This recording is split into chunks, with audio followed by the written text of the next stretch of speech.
سامعین کرام، حضرت ابن عمر رضی اللہ تعالی عنہما سے روایت ہے، سرکار دو عالم صلی اللہ علیہ وسلم نے ارشاد فرمایا، ان اللہ قد جعل الاہلۃ مواقیت فاذا رأیتموہ فصوموا واذا رأیتموہ فافطروا فإن غم علیکم فاقدروا له واعلموا ان الاشہر لا تزید علی 30۔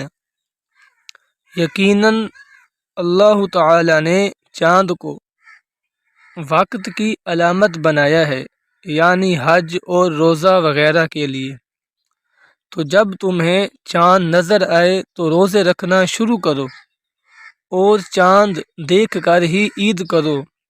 اگر بادل چھا جائیں 30 دن پورے کر لو، اور جان لو کہ قمری چاند والے مہینے 30 دن سے زائد نہیں ہوتے۔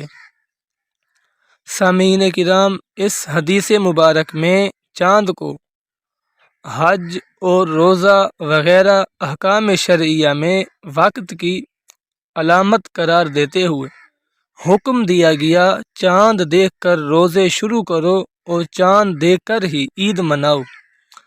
اگر بادل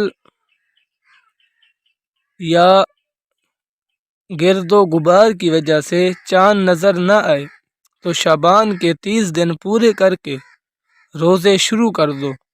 ایسے ہی چاند نظر نہ آنے کی صورت میں رمضان کے 30 دن پورے کر کے عید مناؤ۔